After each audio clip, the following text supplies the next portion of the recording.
Hello, I am animating a scene in TVPaint right now. What I'm doing is I'm going to be adding the line work over these rough drawings.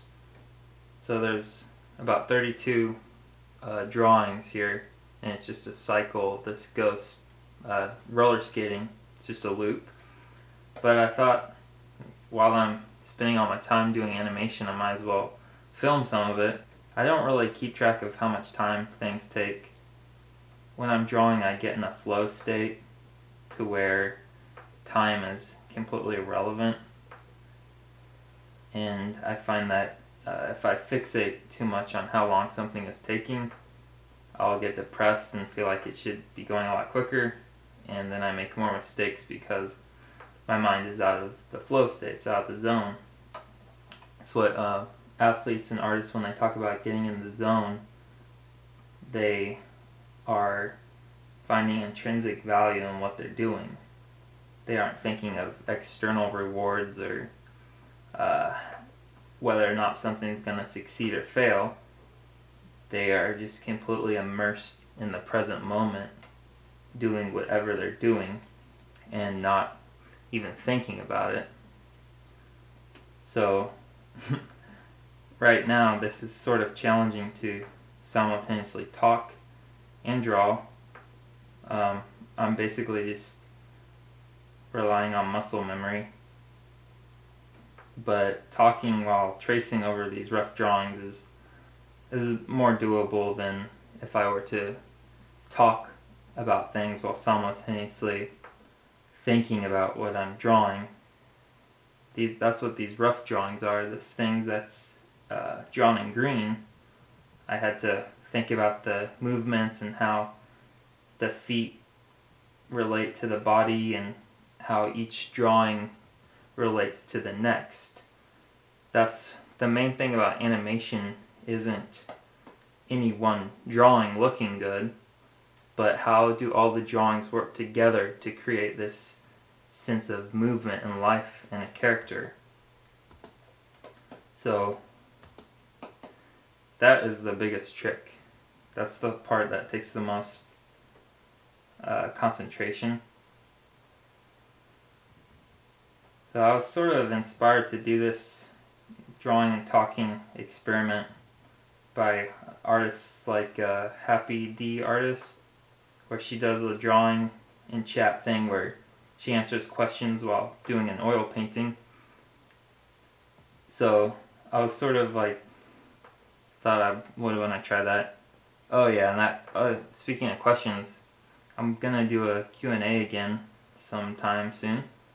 So if you have questions, just leave them in the comments, because I've gotten some emails asking certain questions, and instead of just replying to the one person, which is fun to do as well because it's more intimate to have a one-on-one conversation, but I often get some of the same questions, so I figure I'll just make a video addressing common questions for everyone to view, because I've watched videos of people doing that where they answer questions, and it's just interesting to hear another person's thought process. Even if you don't find yourself interesting, there's bound to be someone out there who does, because we all have our own unique life experiences. No two people have ever experienced the exact same history of their own existence. Even twins, there's differences between twins, even though a lot of studies tend to emphasize the similarities between twins. They often, in my opinion, overemphasize those similarities. I mean, grew up in the 90s, and I could probably find anyone else who grew up in the 90s who's also was obsessed with Dragon Ball Z, and if we happened to be twins and we were separated at birth and we both like Dragon Ball Z, then all the people who are super obsessed with the nature side of the nurture versus nature debate would attribute that similarity to being genetically determined. But I think most things are epigenetic, as in there's an environmental influence over whatever genetic predisposition a person may have. But at the same time, I also kind of think everything's predetermined, because I don't even know where my own thoughts come from. It feels like my brain is a radio receiving signals from everything outside of myself, and I can't actually control anything. I think control is probably an illusion. MRI machines can predict which hand you're going to move before you consciously decide to move either your left or right hand. It's like your mind has already made the decision for you, and you're only aware of your decisions after they've already been made.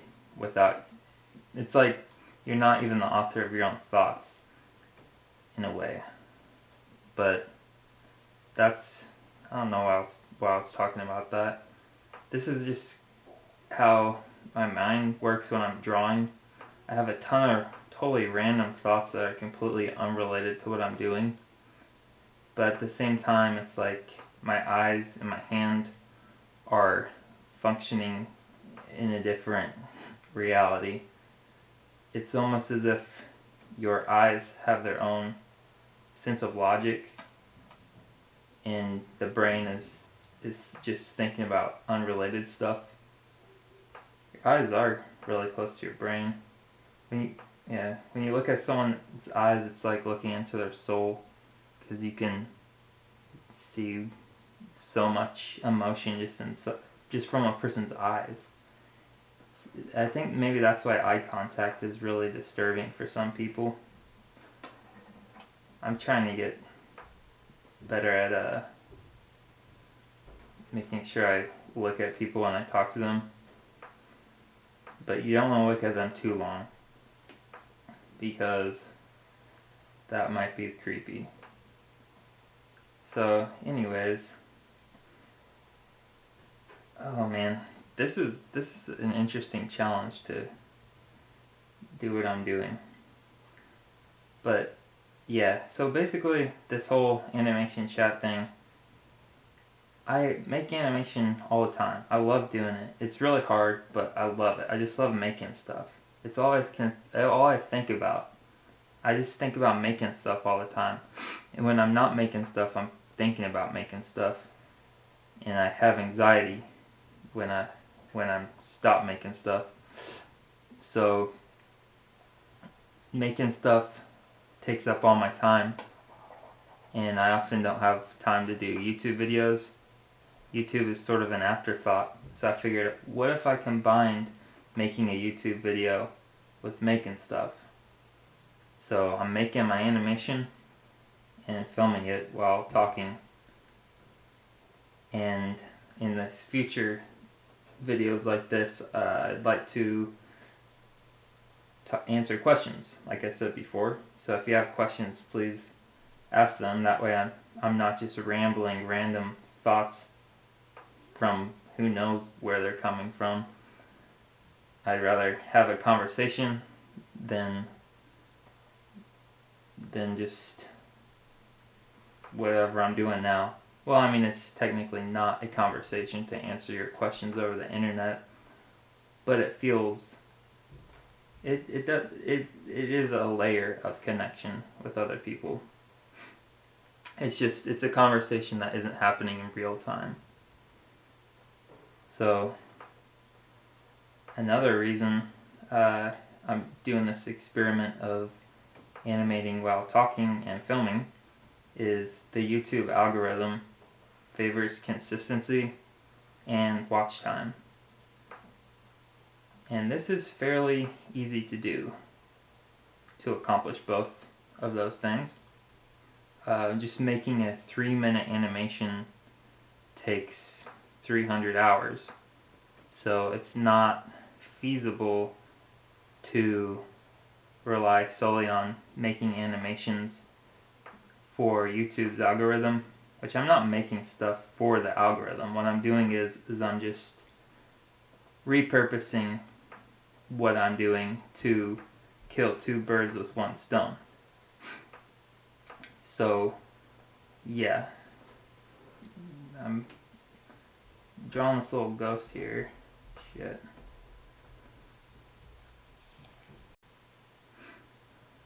I think people should just make whatever they want and make stuff that you're into. One thing I'm into is listening to super long YouTube videos while I make stuff that's over an hour long, such as soundtracks or podcasts or any kind of discussion. Because if something's over an hour long, then I don't have to worry about finding another video every 5 minutes to listen to while I animate. So these videos I'm making now are kind of designed for the same purpose. So like if you're working on things, then you can just have this on in the background and occasionally look at the drawings or just watch it however you want. Because that's just how I'm doing this. It's just raw, unedited, kind of stream of consciousness type thing that can be consumed however you want. Like, you don't have to watch it, you don't have to listen to it. Just whatever. It's just a thing that I'm doing. Like most things, I have no idea what's happening, but I like that. I like improvising. It's my approach to everything in life is just to improvise. Have a general plan, but be willing to abandon that plan as new information comes in. That's how I learn music. I can't read music. I learned guitar by just rubbing my fingers over the neck and picking the notes, and eventually I figured out certain sounds that I like, and then you just combine the sounds and make a song.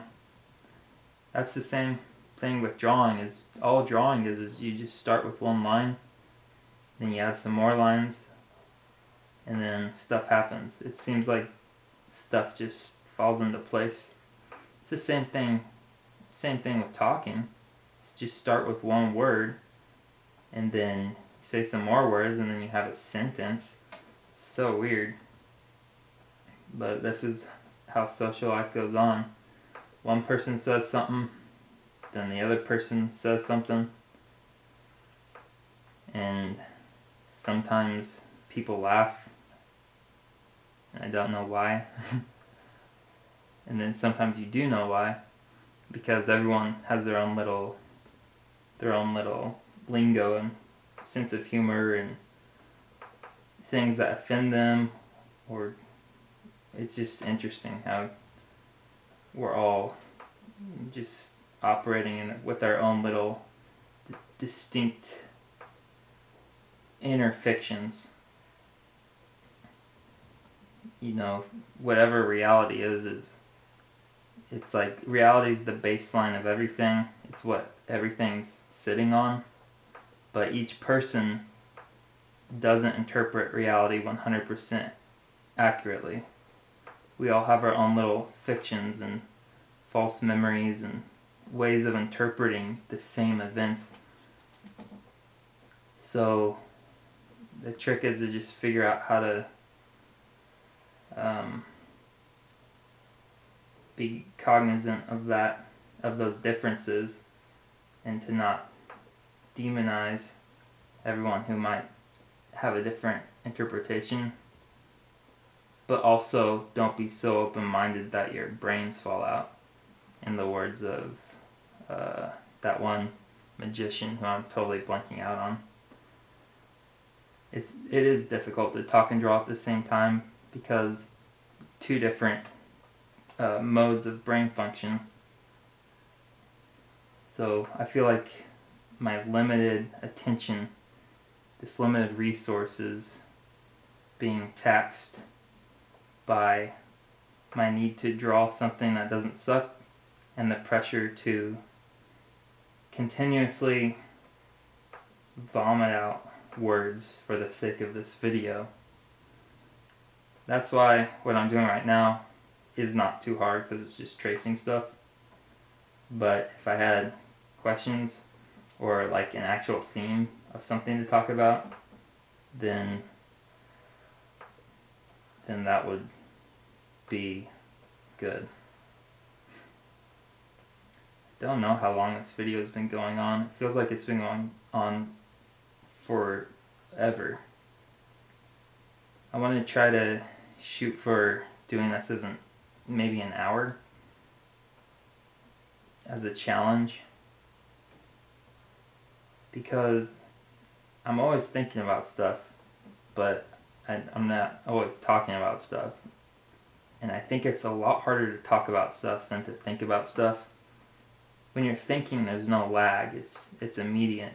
It's instantaneous. You know what you mean when you're thinking something.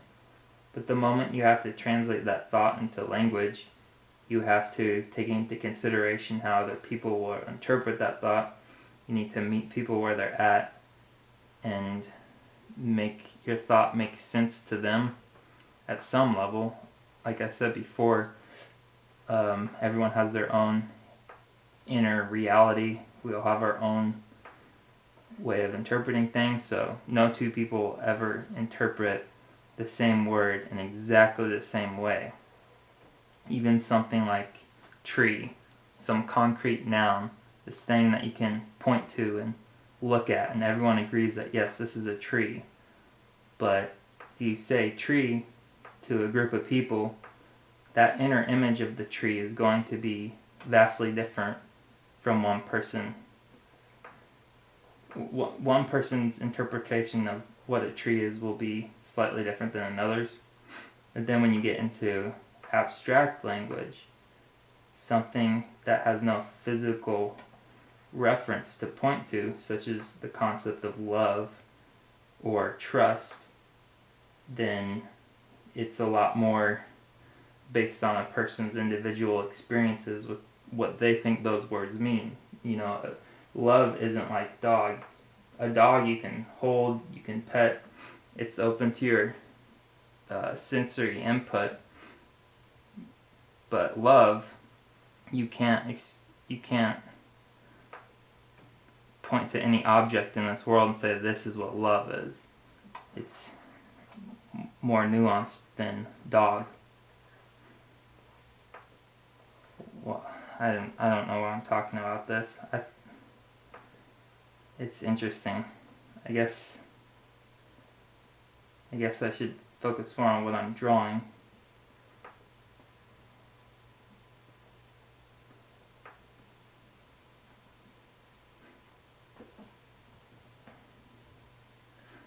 See, I'm turning my light box off a lot. I normally have the light box on when I'm drawing the key poses, just to see how one drawing relates to another. But once I start doing the line work, I turn the light box off, because if it's on, then all these after images of the previous lines become distracting. So it's, again, just with improvising, it's not like there's one single method of doing things. I have a general routine for making animation, but since each drawing is different, you just have to be willing to adapt to the intricate little details of each drawing and solve the problems that are unique to that drawing. But the general framework for making animation is to start out with the rough drawings, get where the proportions are going, do the key poses. So if one person starts out on the left of the screen and ends up on the right, I draw two drawings. One drawing of the guy on the left, then the second drawing of the guy on the far right. And then I'd add a breakdown drawing, which would be the guy in the middle. So he'd be in between the left of the screen and the right of the screen where he's walking off. And then you'd add all the in-betweens, which would be, well, in-betweens, all the drawings that go in between the first drawing, the middle drawing, and then the last drawing. And it's really that simple and that hard. Spent a good hour deciding the colors for this, so I turned the camera off for that.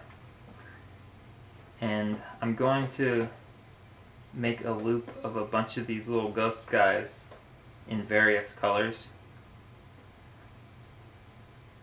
Deciding on the colors can take a while because you don't want the colors to clash with the background.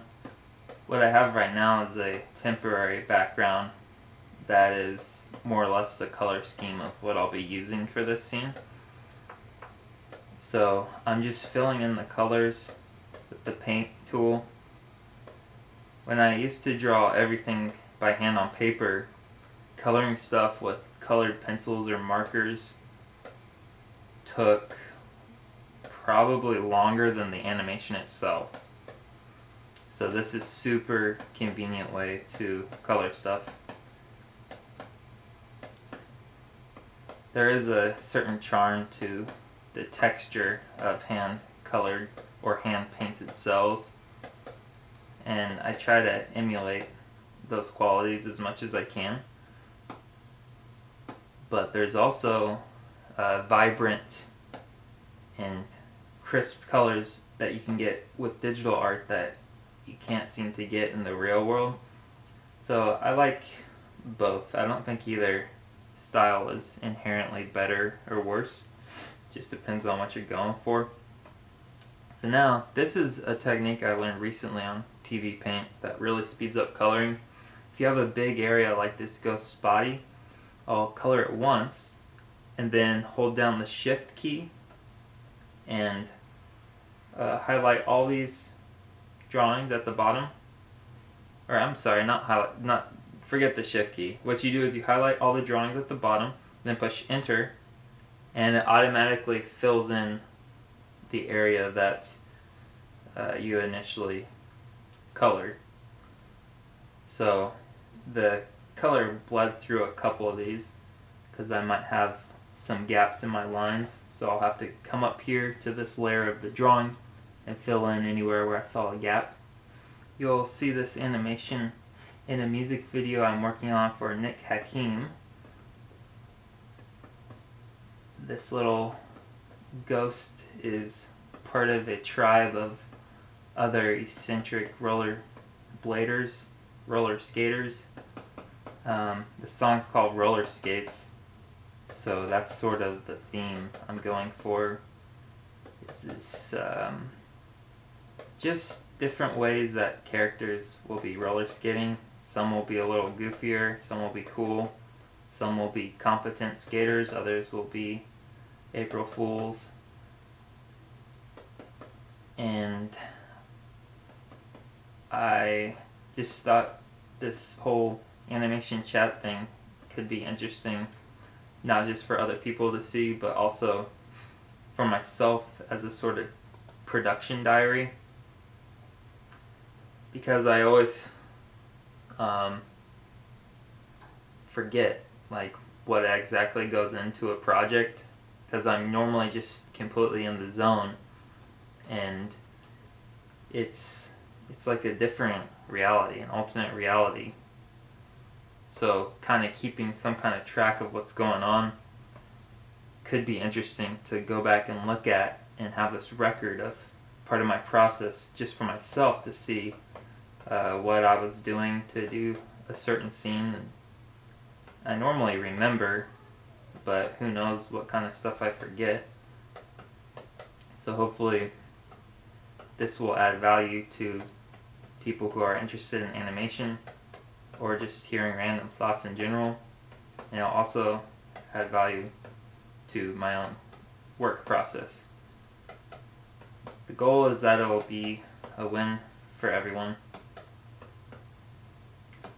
Plus, the more you do something, the better you get. So if I can get more comfortable with talking and concentrating on working at the same time. This will hopefully improve my skills as a communicator of ideas for teaching,